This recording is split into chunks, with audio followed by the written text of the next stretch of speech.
Good morning. Welcome to SC Thrive's Autism Awareness. Today, we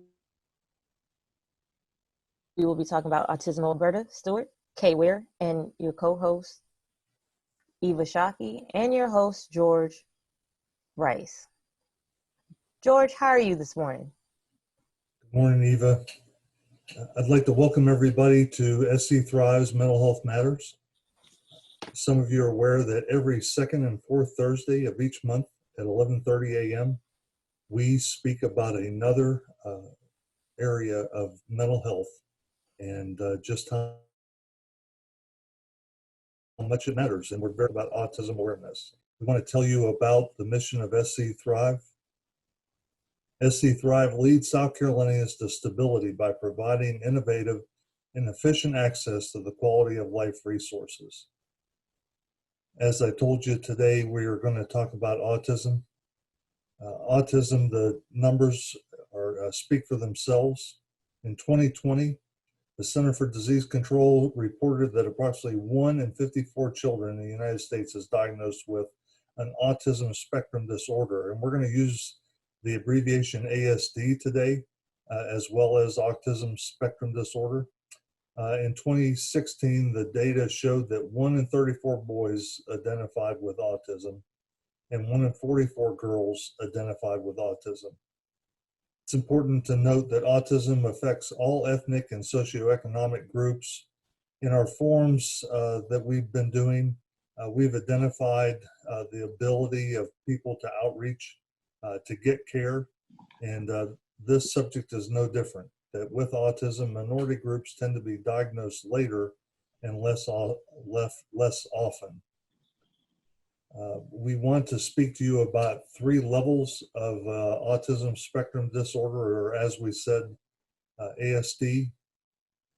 The first level that you'll see in the slide is either children or adults with autism who have difficulty initiating interaction with other people. The second level are children or adults with ASD that are of moderate functioning, where they have limited initiation of social interactions and their speech and extreme difficulty with change and moderate functioning. And our third piece is they require a lot of substantial support. And these are individuals that unfortunately are low functioning, whether it be a child or an adult. And it's characterized by minimal responses or an inability to live independently. There are different signs of autism, and one of the goals of our program today is to bring them front and center.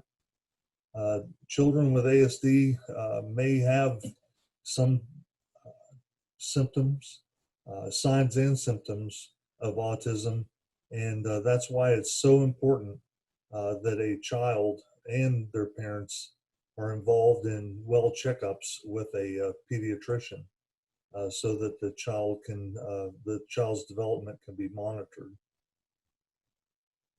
Early intervention, just like any other illness or condition that we've talked about in Mental Health Matters, early intervention can improve learning, communication, and social skills.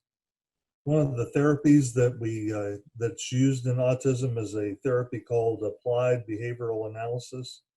And ABA has been out there for a while, but one of the things that we want you to know is that over the years, especially in the last 10 years, there have been new interventions that have come about, and that many children affected by autism benefit from interventions such as speech and occupational therapy. And we're going to talk a little bit more about social interaction and how much that means to a child and a family with autism. This is a video that we're going to show you, and it's from Autism Speaks, and it's a lot about the solutions that are constantly changing and items, tools that are constantly coming available to help children, adults, and their families with autism.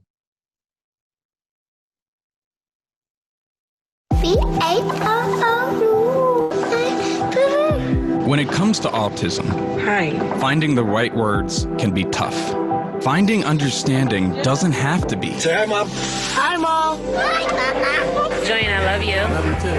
I close my eyes and I can see the world that's waiting for me. You're so happy. Together, we can create a kinder, more inclusive world for the millions of people on the autism spectrum. Oh, you! Silly.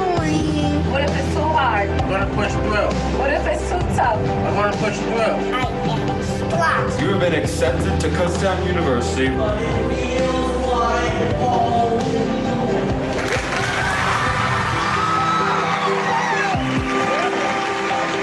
Go to autismspeaks.org.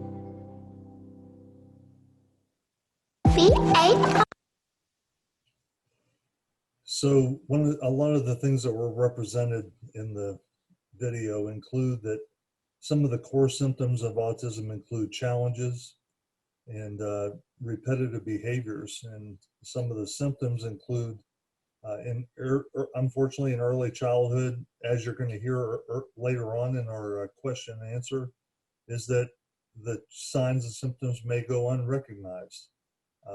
But they may also interfere with daily living. There are different challenges that come with being autistic. One of the things COVID-19 is the overwhelming factor that the TV and the news plays in all of our lives. Even without autism, watching the news constantly, it can just become information overload. The other piece is that prior to COVID-19, there was a certain amount of structure in all of our lives, and we have to be able to regain that structure. And that's why we hope that today's presentation will help you be an advocate for others so that they can get back to some of the normal structure that they had in their lives. Today's presentation is being used on Zoom. There's all kinds of different social media ways to speak with each other. There's a way for children and adults with autism to stay in contact with each other, just as there is for us as families and friends to stay in contact. So it's important to find those outlets. And with that, it allows us and causes us to take a pause. And that pause is to talk about our expectations about screen time that our children and young adults may have in our home. We have to realize that the screen time before COVID-19 was one thing, and it was of a great concern, and it's still a concern now during COVID. But in order for children to have that opportunity to interact, in order for parents to have that time to let their hair down, there has to be an ability to find the happy medium for screen time. And it's not one size doesn't fit all. And the last piece is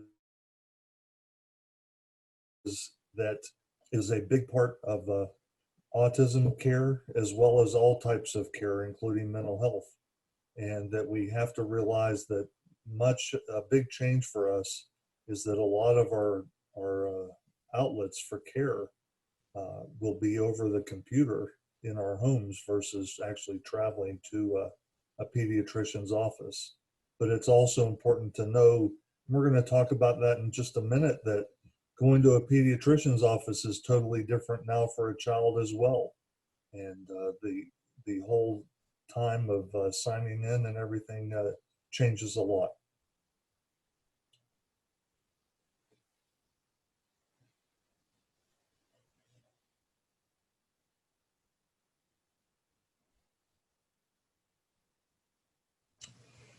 I'd like to introduce you to Alberta Stewart. She is a dear friend of mine. She and Ed and their family, we've been friends for a long time, and we go to church here in Columbia together. And Alberta, why don't you tell us a little bit more about yourself and tell us about Andrew. Awesome. Thank you. I would love to do that. I appreciate the invitation to join you all. I am the mother of 4 children. Well, I use the term children loosely. 3 of them are taller than I am, and they range in age from 29 to 16. And I'm also a teacher by trade. I've taught kindergarten, 6th grade, and 3rd grade. Andrew is my final child, the bookend. And he was born in 2004. Sweet. Just looking at this picture makes my heart smile. That's what I see when I look at him every day. But when he was born, I was closer to 40. And there's a big difference in having a child when you're closer to 40 than when you're closer to 30. And I was exhausted. I had a kid in every grade level and every school, like middle school, elementary school, and then here's my sweet baby. And so it became very apparent early on that he was not a very happy child. He looks great here, but the next slide shows you what we experienced most of the time. He was very, he cried a lot, just to be honest with you. He cried a lot. And I found myself asking, have I lost it? You know, the other kids didn't do this, so maybe something's happening. I'm slipping, or the kids are spoiling him. What's the deal? So it was just something we powered through.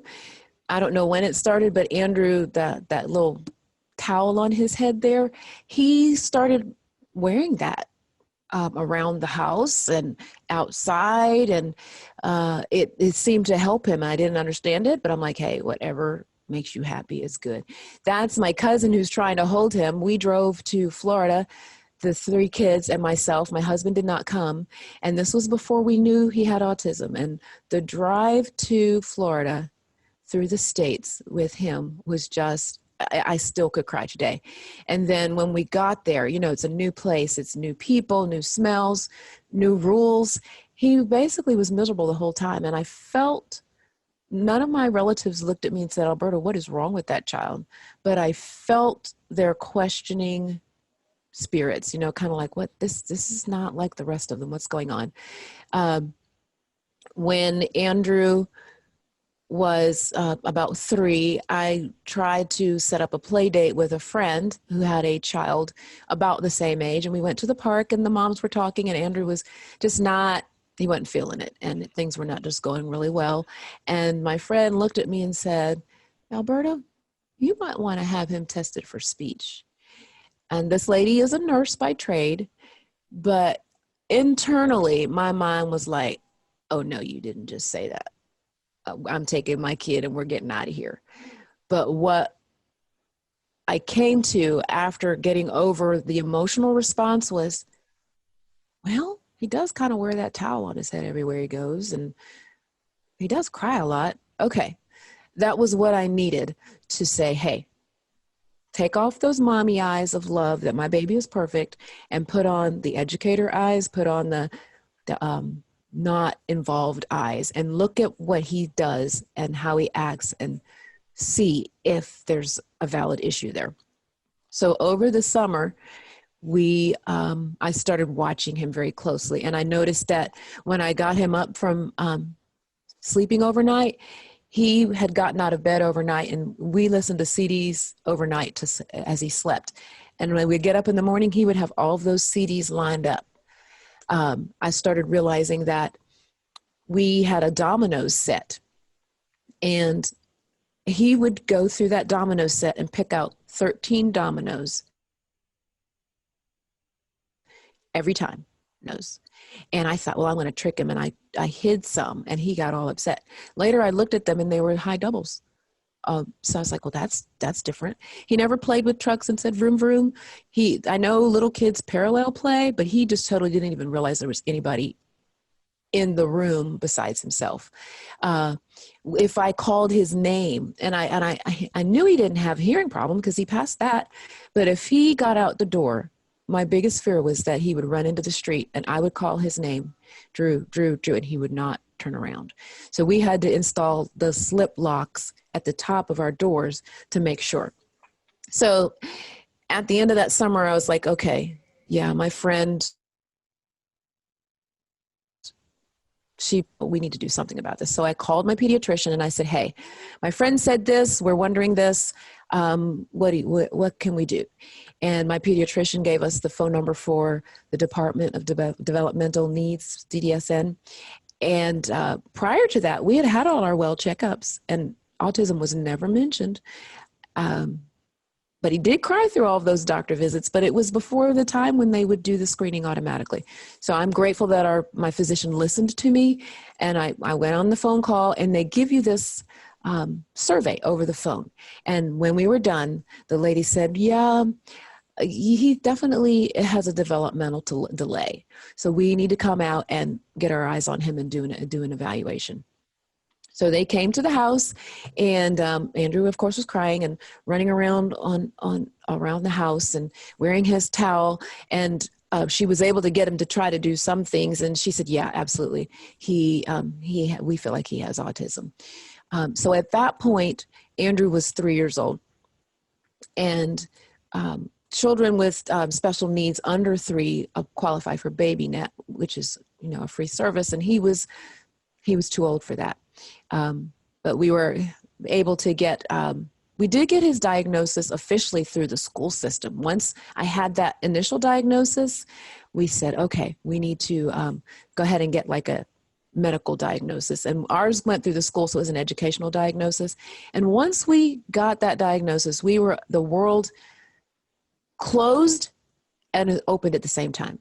When a mom has a baby, she has all these aspirations and dreams for her child, and what will he be and what will we do? And then once we got that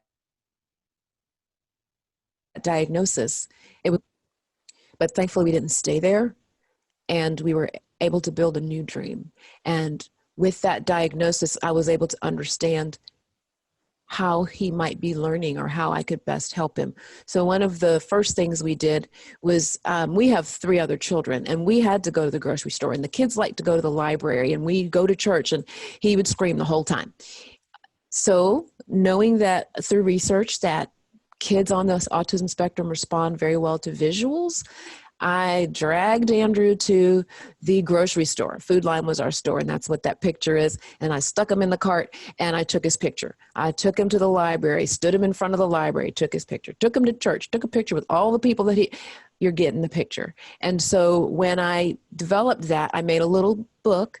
And when we were getting ready to go out somewhere, I would show him the book, and I would turn to the page, and I would give him the words. I'd say, we're going to the grocery store. We're going to Food Line. And there's a picture of him, so that he could visualize, oh, that's where we're going. And then when we got in the car, I gave him those pictures, and he could hold it, and all the way there. And when we got there, it would match up with what I said. And so he was building that understanding of where our patterns were, of where we would go. And the crying became less on our way, and got to the point where it was no problem, and he had made the connection. Another thing that we were advised to do was to apply for Medicaid. And, in my background, Medicaid, a vital needs person, individual, you are eligible for Medicaid services. And we applied, and we received Medicaid, and then we got on a waiver for a special program that would pay for applied behavioral analysis, otherwise known as ABA therapy. So these pictures here represent some of the community that came alongside us and helped us with Andrew's development. We had an occupational therapist who would work with him. We had a speech therapist who would work with him. The bottom picture was when he was younger, and you can get an early interventionist, which is an EI. Then I learned through the grapevine about a great program called Strikers through the Soccer Association, and any special needs child could participate. So I'm like, okay, that sounds good. And he cried all the way there. He cried all the way through the thing, cried all the way home. And once we got a caseworker who would work with him, this lady right here was our angel, I thought, well, okay, she can take him, because this is killing me. I would sit in the parking lot and I could hear him screaming from the field, but they were patient with him. But when he went with his interventionist, it was a whole new story. And she was there with him and helping him understand everything. And the following summer when we came back, the coach looked at him and said, is that the same child? Is this the crying child? And I said, yes, that's the crying child. So we began to see him grow and develop through our village. We were able, thankfully, to develop a village that helped us as we moved him along. So one of the things that a parent wonders about any special need child is, what is their future going to look like? Are they going to be able to get a job? Are they able to drive? Are they going to be able to get married? Are they going to get a high school degree? Are they going? So many questions. And the little picture of him on the left in his little Polo Road shirt, that picture makes my heart smile because he was thriving. And now he is 16 years old. He is officially taller than I am. He loves life. He loves large. And one of the things that I was always worried about was his higher level thinking skills. And that holds you back in your reading as well as other areas of life. But people are confused about him now because when he was little, he was Drew, because we named him Andrew, and we wanted to go with Drew. My husband wouldn't let me put Drew on his birth certificate, so we have Andrew. But we all know, so anybody who knows him from the little days, he's Drew. Well, we're sitting in church 2 summers ago, and he leans over and goes, "My name is Andrew." I'm like, "Yeah?" And he leans over again, "Call me Andrew." "Okay, son, I'll call you Andrew. Preacher's preaching. Shh. Email my teacher. Just tell him my name is Andrew." I'm like, okay, let's listen. So for the rest of that day, when I called him Drew, because he had been Drew for 14 years, he just kind of looked off at the sky like, "I'm not talking to you because my name is Andrew." And so he has advocated for himself, and he has an idea of who he wants to be and how he wants to be. And it is such a gift that he has gotten to this part where he can figure out how he's feeling, articulate it, and follow up with that. And that is just awesome. With his education, he was in a great public school that worked with him, and it came to a point where I felt like, we need another option, something smaller. And so we have been able to do that. And one of the things that I didn't know, is he going to get a certificate of attendance or is he going to get a diploma? Either one is great, but which one is he going to get? Whatever. I want him to be the best Andrew he can be. And unbeknownst to me, next thing I know, he's taking Algebra 1, passed. He took geometry this year, passed. So he's on track for a college prep program, a degree. Will he go to college? I don't know. We're just taking it one step at a time. But Andrew is a story of hope. He is a story, he loves to encourage. He loves people. And that's a total 180 from where he was in the beginning. So our story is one of loss and then gain of far more than we could ever have dreamed. We really appreciate it, Alberta. We really appreciate you sharing with us. And if we could ask you a couple questions, some of the questions have come in over the chat. Eva, do you have a couple of those questions? Yes. I have. So, Alberta, we want to acknowledge you and just say you're wonderful. Thank you for coming on and speaking with us, first of all. But one is, what are some myths that you've heard over Andrew's span of therapy that is totally wrong or totally right? Okay, thank you. And you called him Andrew. You're good. So all therapy is not good for all kids. Can I say it like that? Andrew's story is not Chase's story or Juliet's story. Every kid is different. So also, though, not every therapy provider is a good fit for your child. And I felt really empowered when I realized that I could fire somebody who was not a good fit, because I'm one of these rule followers. You tell me what to do and I'm good. But something wasn't working in our first connection that we had. And when somebody said to me, you know, you don't have to stick with them. You can choose another one. And that was freeing. So that's important that people know. Look for services for your child. Understand that what your best friend recommended for her kid may or may not work for your kid. And then understand that once you do settle in on a relationship with a provider, that you are the employer. You are in charge. Even though you feel like you're at a loss and they're the pro, that's your kid. And you can make those decisions for their best interest. Thank you. You're welcome. What are some words of wisdom that you can impart on new parents that just get a diagnosis for their child? Yeah. It's okay to grieve.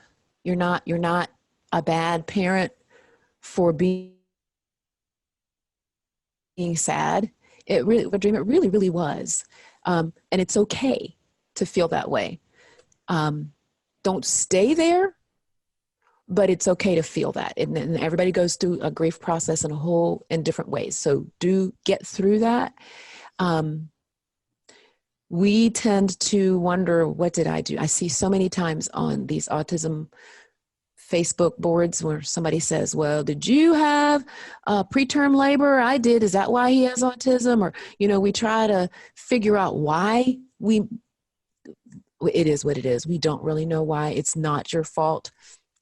And then the other thing is two things. Educate yourself. The internet is a blessing and a curse. There's misinformation out there. So make sure that you're dealing with good resources, reliable resources. And then the second thing is build a community. Many, many times your family will not understand. They will not get it. Sometimes your spouse doesn't get it, or your significant other. Sometimes there is no significant other. Get you some people who will be there for you, who have been there with you. Family Connections was a call, and it's a nonprofit. And I called them, and they set me up with someone who had a child on the spectrum who was further down the road than I was.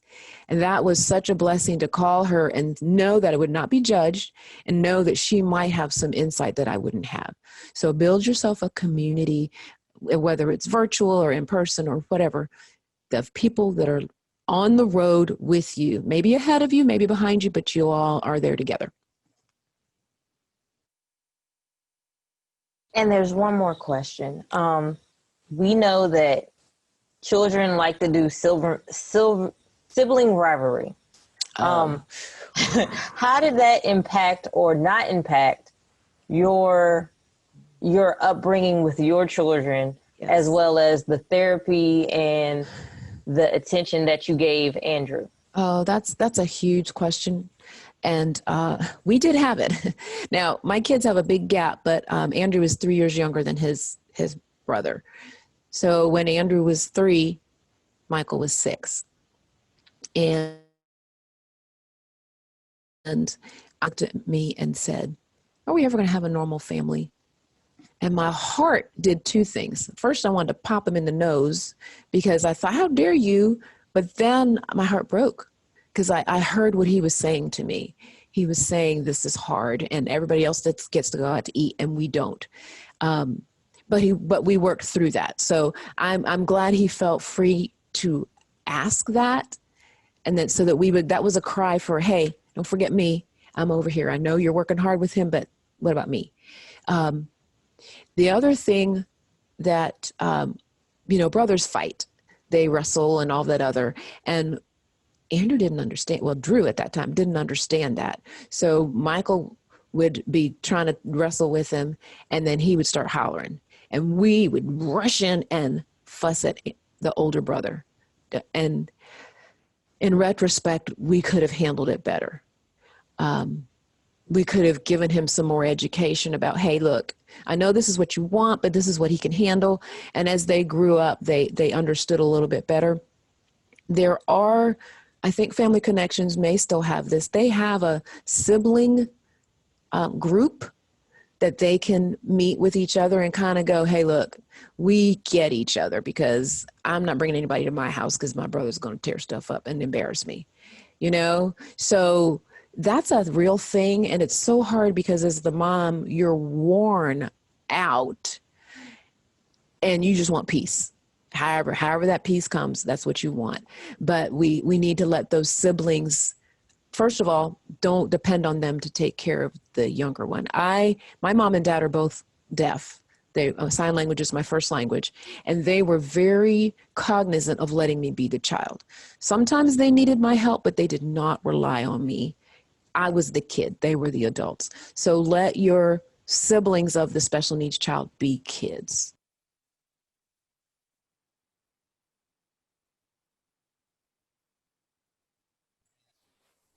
We're very fortunate to have Alberta, and we're also fortunate to have Kay Ware with us today. And Kay and her family live here in Columbia. And Kay, why don't you take it from here? Hi. Yes, I am married to Ethan, and we have 4 children. Our second child, Jackson, was, again, the difficult child. He cried a lot as well. We sort of recognized early on that he had some developmental delays going on. They were attributed to ear infections at his 1 year. We didn't really get a formal diagnosis of autism until he was about 12 years old. So our family struggled with dealing with all that he entailed. We were doing lots of different therapies, occupational speech, running him as well as our other children lots of places.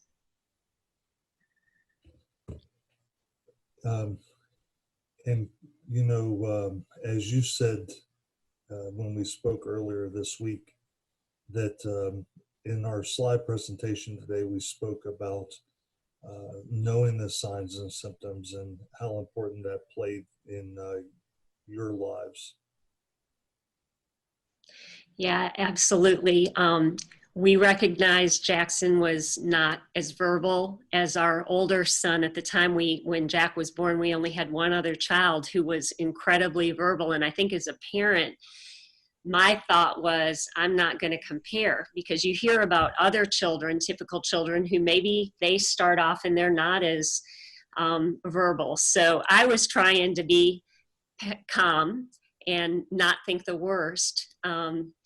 At one point, when Jackson was about 3 years old, we had gone for a pre-K interview, and the headmaster of that school was who pointed out to me that he wasn't hitting any of his milestones. I went to our pediatrician with the list of the words that he could say at that age, and he was way under what a child should be saying at that age. So that was sort of the beginning. But at that point, we were 10 years, we were a decade ahead of the Stewarts as far as Jack is now 25. And I think they were a little slower to say that a young child was autistic. So we were told developmental delay, and we were doing lots of therapies. As his mom, it would have been really helpful to have that diagnosis, because you take your child in the grocery store and they're throwing a fit, and you know there are people looking at you, and in fact I would have people say, well, what's wrong with him? And I couldn't say with any authority, well, I have a reason that my child is acting out. You see the pictures that we have for everyone of one of the things, if there's the greatest word today is hope, and that Alberta and Ed and you and Ethan, no one ever gave up hope. And Jackson is just a phenomenal individual. You want to tell everybody a little bit about the work that he's doing? Sure. I'll start back a little bit further than that. When Jackson was in elementary school, we were in a situation where we didn't really have a great educational setting for him. And so Ethan and I partnered with another family and started a school for students who have a diagnosed learning disability. It's called Hope Christian Academy, and it's always been a very small school. This year we have 8 students enrolled. Jackson went there from 3rd grade until the time he graduated from high school. And because of our very small size, kids like Jack are able to get shored up in areas academically that they need. They get maybe a lot more life skills training than they would in another setting. So Jackson had a really good basis when he left high school. We started to search for a job for him. He was not interested in going any further with education. So we started looking for a job, and we were working with a nonprofit who helps to partner businesses with people with disabilities. And he was put in probably 3 different job settings that weren't successful. We ended up having a friend just recommend to us a business that they knew of that they thought might be a good fit for Jackson. And so we went for an interview. Jack's been working there now for over 3 years. And so we learned a few things about what an employer could do to help somebody like Jack, who maybe isn't your typical worker, succeed. Would you like me to go into that?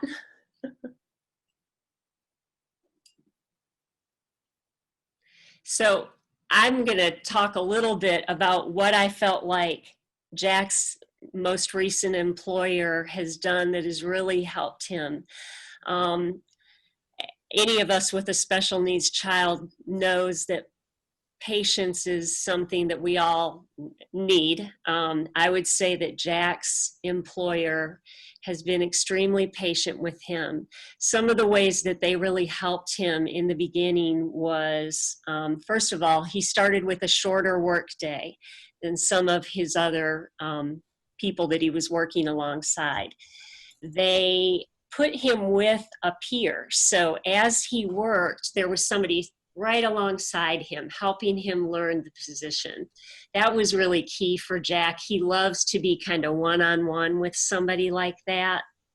As he learned his position, that didn't take a really long time, they were able to kind of give him a lot of independent work to do. One other way that I felt that they really empowered him to be successful in this position was they made accommodations that to me were very small, but just made it so that he could be an independent, successful worker. I'll give you one example. He builds the boxes at this company for the product that they are sending out. And he loves that part of his job. He might have boxes of one particular type. And for him, that could be a challenge to count that high, to keep track of how many boxes he needed to make. So the supervisor above Jackson started printing out the labels for the boxes. And he'll hand Jack 150 labels. So he knows that when he's stuck all of the labels on the boxes, he's done the number he needs to do for that particular box. I think another thing that they've done a really good job on is they have communicated really well with me. Jackson has a lot of independence, but he's not a licensed driver. So I'm his ride to and from work. And sometimes he just needs a little support. He might need the ability to have me supporting what they're telling him at work.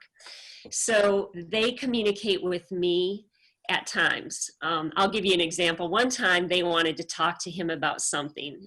Jackson likes to think he's a really tough guy. He does powerlifting with Special Olympics and with a gym.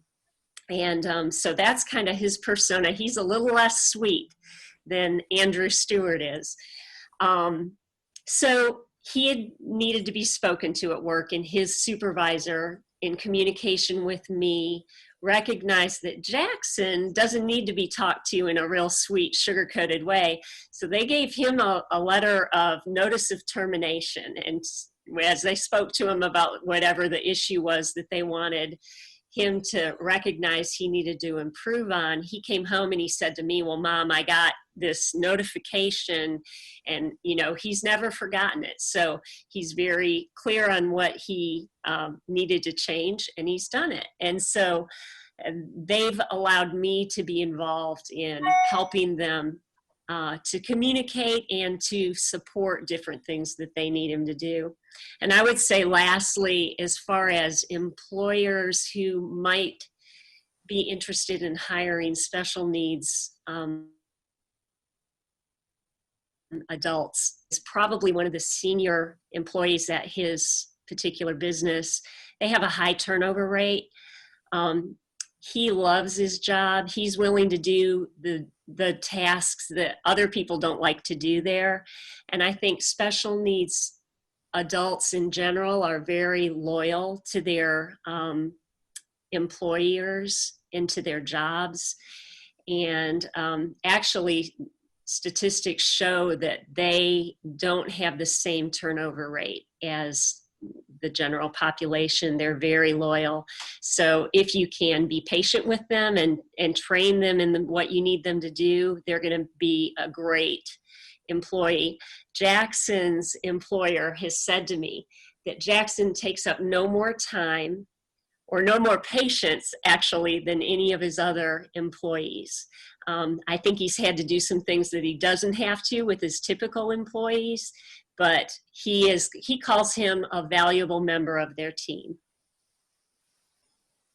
Kay, we really appreciate it. And I think I need to highlight the word flexibility with my wife and I, that had we not had the flexibility in our work to stay in communication with the schools as the kids grew up, that they would not have gotten the same advocacy as they would have if we weren't able to take the time out. And getting a diagnosis is very huge, and in our case, getting that 504 diagnosis and staying in touch with the schools is so very, very important, because you can literally, as a lot of us know, you can literally turn your head for one moment, and the next thing you know, just as there's turnover in work environments with the school counselors and with other counselors and with other programs, there's turnover. And so we had, as our children would move from school to school, we would have to reintroduce our 504 paperwork and that every time. So we're just fortunate. I'd like you to help me be an advocate, Kay, if you would, about medic alert bracelets. There are a lot of people that have chronic conditions, and if you can imagine people who do have developmental disabilities, there are going to be times where they're going to be out on their own. There are times where they leave the nest, they get older, and when a public safety individual comes in contact with that individual, that bracelet can mean a big difference in the care that they get, and it can sort of be the nonverbal communication to the responders that this picture is bigger than what it seems. Yeah, absolutely. Jackson is incredibly articulate, but he would not verbalize in an emergency situation accurately to an emergency worker. So he actually doesn't have anything like this, but it is something that I worry about when he goes out in the community without me. You know, if he's found himself in an emergency situation, this is something that he should have as well. And that's, you know, one of the things that we constantly seek to do with Mental Health Matters is to be a voice for people. And that's why it's so important for us to change, to help with change, to help change the culture, because there is a culture where, and a false sense of security, because people with different illnesses, the physician or someone may hand them a card and say, here, please put this in your purse, or please put this in your wallet. And emergency responders, especially in 2020, are not going to go in a wallet or a purse. And as we've seen now in 2020, there's going to be some distance between the responder and the individual. And that distance is being expanded even as we speak. And this next slide is very big. A good exercise for the heart is to bend down and help another up. And caregivers should do everything they can. We as the business community, we as the community at large, we've talked about what it means to continue to be friendly to people now that we're all wearing masks. We have to adapt and overcome. And we have to realize in our mental health first aid program, we teach people how to help someone when they may be having an anxiety attack. And someone with autism, depending on what spectrum they're on, the action that they're having may actually mirror some parts of an anxiety attack. So we have to realize that we do need to engage with people and help them through it. Eva, we've had some comments on the chat. Ladies and gentlemen, I really appreciate all the words that you've been bringing to the chat. Eva, what kind of questions or comments do you have? Yes, George.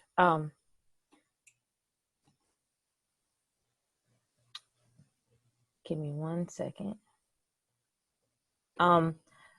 Ashley Acock said she wanted to hug Alberta through the screen because they have been through all of that, all of the early intervention, the occupational therapy, and even going and getting an IEP for their 15-year-old son who is doing well now.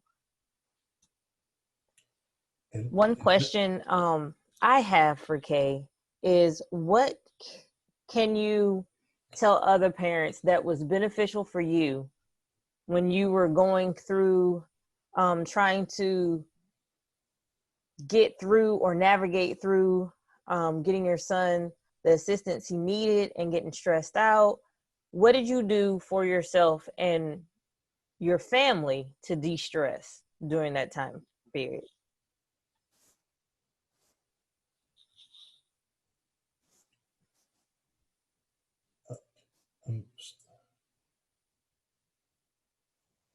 Kay, unmute yourself.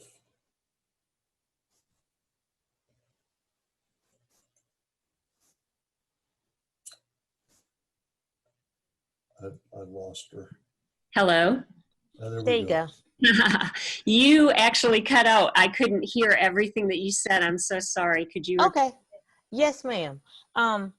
What in navigating your son's situation along with your family and your husband, what steps did you put in place so that you wouldn't get burnt out or stressed out? Well, I think every family experiences stress, and we certainly did. We used to say that family life was also part of Jackson's therapy. He had to interact with people because we had 3 other children. And, you know, along with Alberta, our other children have commented on what it's like to have a special needs sibling. I find it interesting that my kids are now ranging from 28 to 2020, and 2 of them work in special needs. One of them started a nonprofit helping special needs people learn to golf, and the other one is studying psychology. So I can't say that it was ever maybe not stressful. I think we felt the stress, but first of all, we trusted that God had a purpose for Jackson. And, I don't know, to be honest, having 3 typical children and then Jackson, that he gives me all that much more stress than my other kids. Some different worries than I had with my other children. But he's definitely a blessing to our family, and we've tried to focus on that. Thank you. Okay, and Alberta, we're very appreciative for you being here. And again, ladies and gentlemen, we're very thankful for you taking your time. We'd like to remind you of some of the sources of assistance that are out there in regards to autism. We want you to know that these items will be up. They are available. They will be available on our website. Also, after some production time, this video will be on the SC Thrive Facebook page. So please, as you're going throughout the remainder of your year here in 2020, anytime that you would like to show someone some additional information about autism, you could go to our Facebook site and show them this video. We want you to also know about our sponsors, how much they mean to us. We do want to bring up the DSS and DMH. We also want to let you know about our 800 line where you can call and be screened for eligibility for benefits. As Alberta stated earlier, all spectrums of the socioeconomic world, you should not shy away from seeing if there's a benefit out there for you. And anyone, regardless of their status in life, should consider calling and seeing what's available. One of the things that has consistently been active for us right now is rental assistance for people. August 1st, there have been some changes in the criteria. So people who may not have been eligible for rental assistance and funding may now be eligible. So please let people in your area know that if they are experiencing financial hardship in regards to their housing and having a roof over their heads, to please reach out to us. Thank you all for your time. We'll see you this coming fourth Thursday of the month, where we will be talking with Kay and one of her cohorts regarding Everybody Learns Differently. And thank you very much.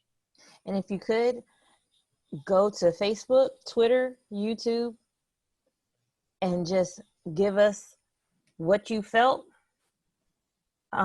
Leave us good notes so we can post them at our annual training. Thank you and have a good day.